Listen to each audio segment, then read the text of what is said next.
So good evening again. So my task now is to try to give you my view, at least, on what's going to happen. And just as disclosure, I want to say that everything I'm going to say is my personal opinion. So just keep it like that. I will try to be practical and try to help you to treat your patients.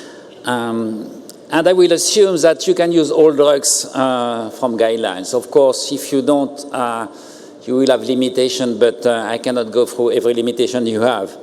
And finally, I want to apologize if some drug companies are not happy with what I'm going to say. So what did we hear previously? So Manuela gave us guidelines, which can certainly help our practice, and most of us use them. Certainly, it's something that is useful, and that's the current guidelines. And as Manuela told you, they probably will have to be updated. They are still a little too late because things are changing very rapidly. So this is my new guidelines. Once again, it's not the guidelines group, it's my guidelines. So I don't know what the future guidelines group will say, but I think what we have to do is to introduce in the guidelines pembro plus axitinib and AV plus axitinib. So I put a different grade for pembro-axi and AV-axi, and the reason is because AV-axi has not shown yet overall survival benefits. So I think we cannot put an 1A recommendation, but certainly at that time, they will have to be introduced somewhere in the guidelines here. So what did we hear from Camilo? So certainly prognostic factor can help, and actually IMDC is currently useful. He didn't speak too much about biomarkers. He spoke about the Nature Medicine signature, but I think we also have a little bit about PD-L1. And the question now is, what are we going to do? So one thing which strikes me when I look at the data is that although tumor PD-L1 is not perfect, when you look at the data from CheckMate 214, there is certainly a trend that patients who are PD-L1 positive have a much higher benefit than those patients who are PD-L1 negative. And of course, it's not black and white, unfortunately, but if you look at the overall survival benefit, there is no doubt.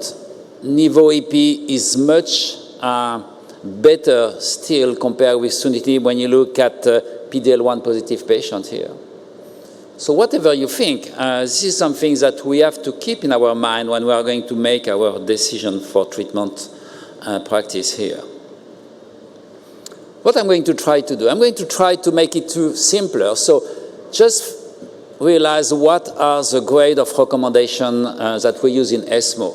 So we have two things, one number, which is 1 to 5, and one letter, which is A to E. And if you look at the grading system from ESMO, which is used by every ESMO guidelines group here, 1 is based on at least one large randomized trial with a good clinical design, and A is the one which has a strong evidence for efficacy with a substantial clinical benefit, should be strongly recommended.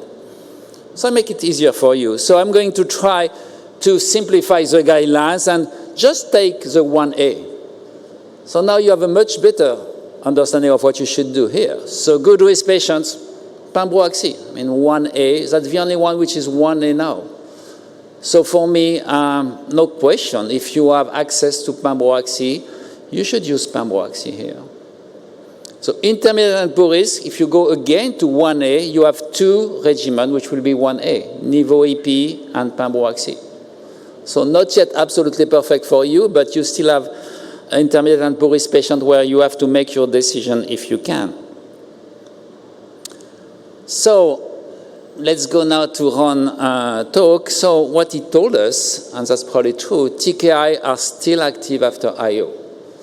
So certainly we'll have to use TKI after IO, but so far we have only retrospective data, not yet prospective data. It's coming, but it's still very limited, and we don't have any randomized study in the post-IO first-line setting here.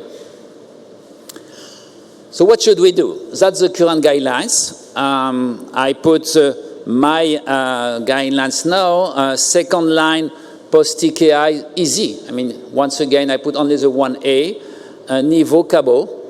First line Nivo EP, nothing. Nothing as level 1A recommendation at that point. So if you use TKI, you just have to select between Nivo and Cabo. Not going to go in details into the choice between Nivo and Cabo. I think Ron told you quite nicely that Nivo is actually probably preferred by many people because of the chance to get complete remission. Cabo is certainly a good option too. So I think we have the two choices, and I'm not going to give you the decision making between these two drugs. I think at one point you will use probably both drugs, one after the other one here. But now, in the new proposed guidelines, once again, that's my guidelines here. In first line, we have two choices. One is CPI plus Axi, so Pembro Axi or eventually Ave Axi, and one is Nivo EP. So that's actually what we have in the guidelines. And if you look at 1A, it will be nothing. Actually, we don't have anything which actually can tell us one drug is absolutely better than the other one here. So what do we have as evidence and as rationale here? One, there is no rationale and no evidence that an IO combo is more active than a TKI alone in a second-line setting. So that's a big question. I know that some of my colleagues in the US use Nivo EPs post-Pembro Axi or vice versa. At that point, there is absolutely no data which supports this combination in second line, actually. So we'll have tomorrow one presentation on Pembro, Lenvatinib in this setting, and we'll see what's going to happen here. So among TKIs, I guess, and I think Cabo is probably the most active drug, but it's probably also the most toxic drug in terms of side effects. So we have one drug which is probably the most active, but also which has the largest toxicity profile here. And finally, and I think it was shown nicely by Ron, probably all TKI have activity after IO-IO. And I don't see any obvious difference between TKI. When you look at the retrospective data from our group, from the group from the US, which was presented by Ron, almost every TKI has some activity, and as it's retrospective, it's very difficult to compare TKI between themselves. One thing that we do know is that Cabo is still active after any TKI, which is certainly one of the good points about Cabo. What about the reverse? So is any TKI active after Cabo? So we are still lacking from data. I think probably it is, but we don't have as much evidence as we have from Cabo after TKI here. So after Pembro Axi, I guess there is a strong rationale to prefer Cabo to any other TKI. We have data that Cabo is active after axitinib, and that's the only one I know which is really very active after axitinib. So there is for me no question here. After Pembro Axi, there is a strong rationale to prefer Cabo to any other TKI here. Okay, but we treat patients. I mean, we don't treat only guidelines. We just have to think about our patients. And we have three goals when we treat our patients. One is to maintain the quality of life and, of course, to prolong survival. That's one goal we should have, at least. Second goal we have, and we like to have, is cure patients. And that's the ideal way and the ideal goal we have. And I hope we will do more and more. And if possible, with the lowest cost for our society. And we are more and more pushed to do that here. So how do we do to maintain quality of life and prolong survival? One, we should only treat patients who need treatment. And that's something which is probably not clear for all of you, but some patients really don't need treatment, or at least don't need immediate treatment here. So please, don't treat patients with no progressive disease and minimal tumor burden. Some of them will have a very, very long outcome without any treatment here.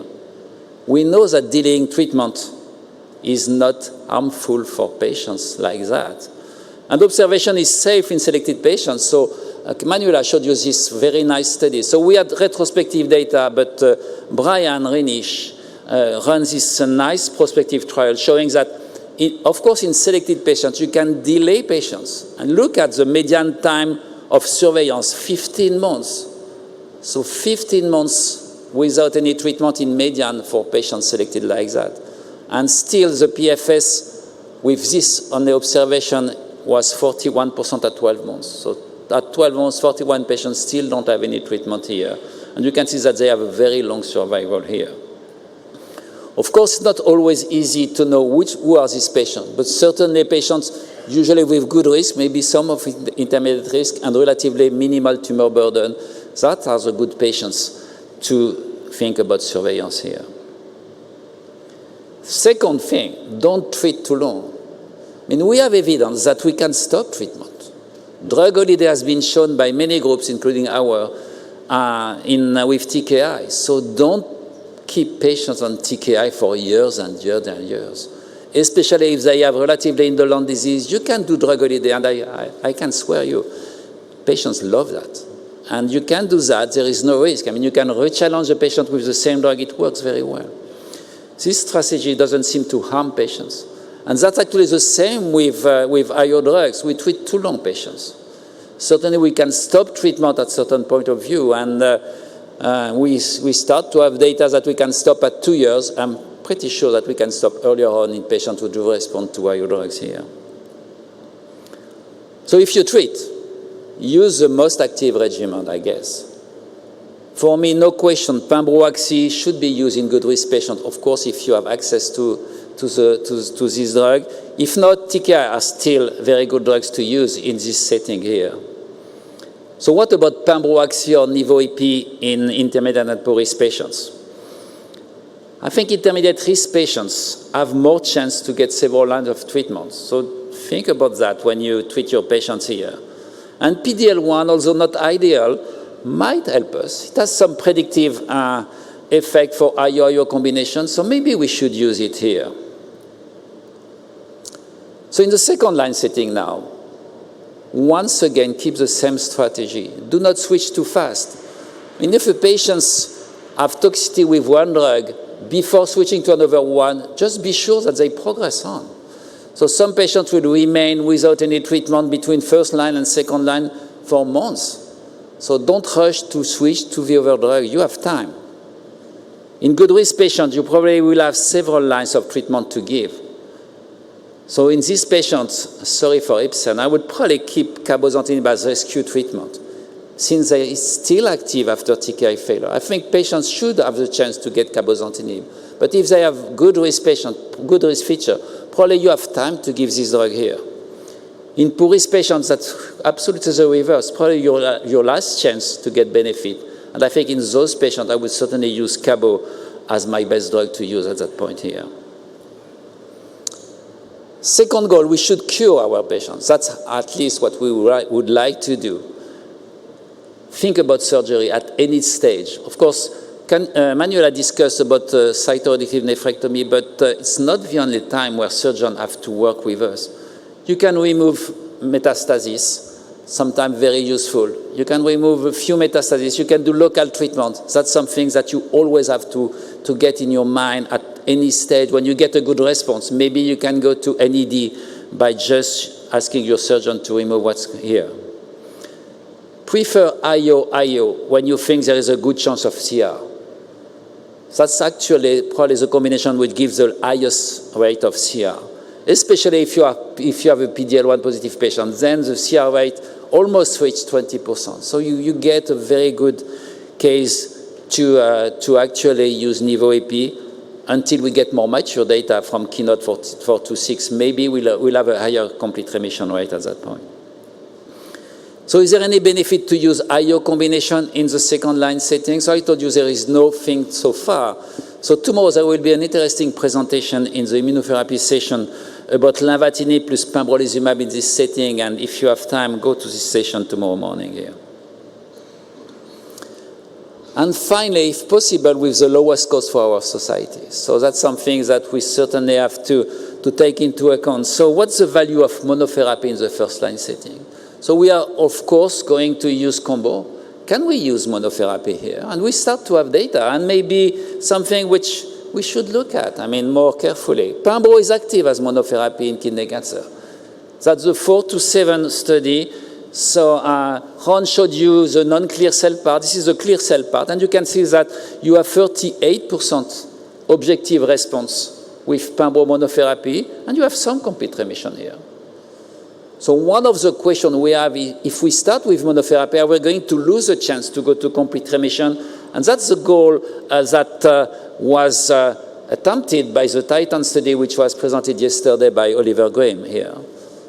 So this study was aimed to see whether we can start with monotherapy and then give a boost of ipilimumab when patients don't respond good enough with monotherapy. And the data I presented yesterday showed at least that if you give monotherapy with Nivo, you have an acceptable response rate, 28%, almost 29%. Not bad, but only 2 complete remission, 1.9% of complete remission. So not as good as expected with Nivo EP here.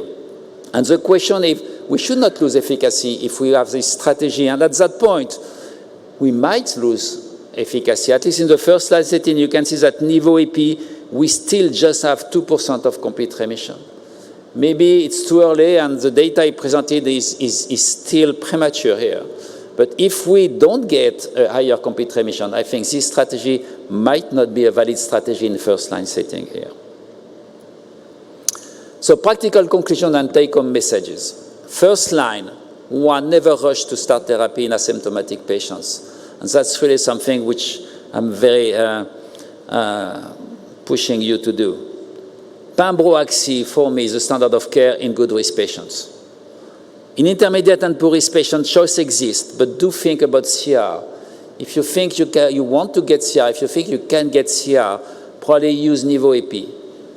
Maybe start to evaluate PD-L1 expression. Everybody will tell you it's not perfect. I agree. You have PD-L1 negative patients who will respond to Nivo EP, but still, if you are PD-L1 positive, you probably have more chance to get complete remission, and you might use this criteria to select. Finally, prefer IO in poor-risk patients in sarcomatoid tumors. That's the tumor that Camilo showed you as very, very poorly angiogenic, very, very inflamed. That's probably really the place where VEGF-targeted agents play a very little role. So IO is probably in those patients the first choice you should select here. Second line, once again, never rush to start therapy in asymptomatic patients. Sometimes patients are afraid to wait between 2 lines. Don't be afraid. I mean, usually, if they're asymptomatic, you can wait and don't switch too early. Cabo is certainly the most rational drug to use after Pembro-Axi. No question for me here.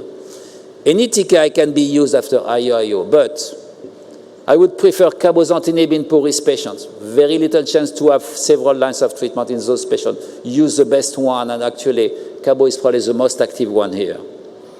Use also Cabo in patients with brain metastases. That's the only drug for me which has some activity in brain metastases. And we start to have data. There will be soon a prospective study in France. So I think in those patients, use Cabo too. And I guess prefer more selective TKI if patients are expected to be able to receive several lines of treatment here. So I want to thank my patients, from whom I learned a lot from my last 30 years. I want to thank my colleagues, especially those who conducted nice clinical trials. Not all of them, but many of them. And finally, I want to thank my team, especially Laurence Albiges, who is actually leading the GU group in Gustave Roussy. Thank you very much.